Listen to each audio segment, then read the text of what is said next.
Question है सचिन का वेतन पहले 16% घटाया गया और बाद में 10% बढ़ा दिया गया। पहले 16% घटा दिया वेतन को, फिर जो वेतन आया घटाने पर उसे 10% बढ़ा दिया गया। ठीक है, उसका अंतिम वेतन, आखिरी वेतन है, उसके शुरुआती वेतन की तुलना में कितने प्रतिशत कम था। यानी कि जो आखिरी आएगा उसको वो शुरुआती की तुलना में कितना कम है, ये परिणामी पूछा है। यानी ठीक है, अगर उसका अपन प्रारंभिक वेतन, उसका जो शुरुआती वेतन है उसे एक्स माने, ठीक है, एक्स है, पहले क्या किया, उसके वेतन को 16% घटाया गया, यानी कि इसमें क्या किया गया, 16% की कमी की गई, डिक्रीज किया गया। ठीक है, तो 16% की कमी करने पे मान लेते हैं उसका वेतन आया वाई। ठीक है, अब क्या बोल रहा है, बाद में उसे 10% बढ़ा दिया गया, यानी कि जो घटा हुआ है इसे 10% बढ़ा दिया गया, इसे क्या कर दिया गया, 10% बढ़ा दिया गया, तो वैल्यू क्या आएगी, मान लेते हैं जेड आई। ठीक है, अब देखो, अब ये क्या बोल रहा है कि उसका अंतिम वेतन यानी कि जेड उसके शुरुआती, यानी कि जेड उसके शुरुआती वेतन की तुलना में कितने प्रतिशत कम था।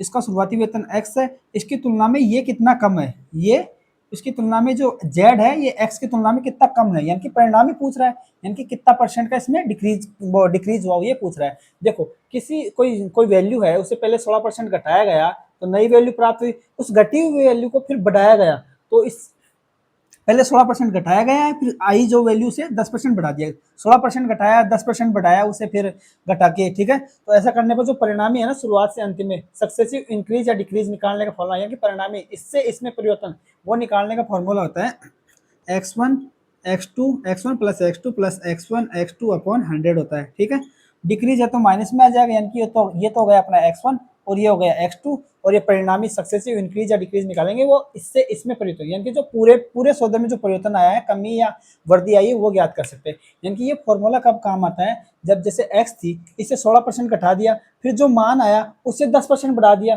ठीक है, सक्सेसिव इंक्रीज या डिक्रीज हुआ है, तो इससे जो परिणामी शुरुआत से अंत में जो परिणामी डिक्रीज या इंक्रीज हुआ है, उस वैल्यू को निकालने के लिए ये फॉर्मूला काम आता है। ठीक है, और जो डिक्रीज होता है उसे माइनस में ले लेते हैं, और बढ़ोतरी करते हैं उसे प्लस में ले लेते हैं, तो इससे ये परिणामी इससे इसमें और पूछा भी क्या है, अंतिम वेतन उसके शुरुआती वेतन की तुलना में कितने प्रतिशत कम था। अंतिम वेतन यानी कि जेड उसके शुरुआती वेतन एक्स की तुलना में कितना प्रतिशत कम है, यानी कि इसमें कितनी प्रतिशत की, एक्स से जेड में जाए तो कितने प्रतिशत की कमी आई, वो पूछा है, यानी कि परिणामी पूछा है।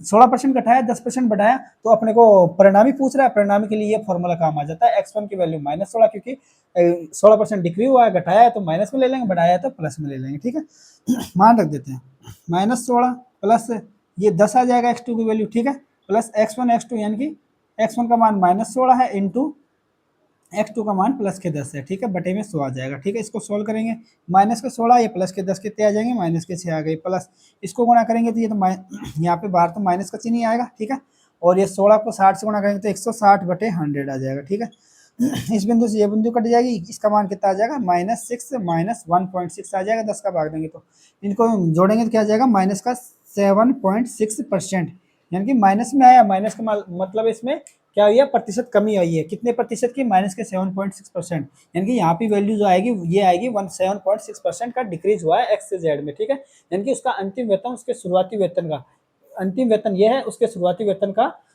कितना कम था, शुरुआती वेतन से माइनस के 7.6, यानी कि 7.6% कम था, यानी कि कितना कम है, 7.6%। ये माइनस का चिन्ह यही दर्शाता है कि उसमें कमी हुई है, इससे इसमें आएंगे तो कमी हुई है। ठीक है, यानी कि घटी है, मतलब घटाया गया है, यानी कि माइनस का 7.6% घटी है, यानी कि अपना ऑप्शन हो जाएगा सी, ये अपना आंसर है।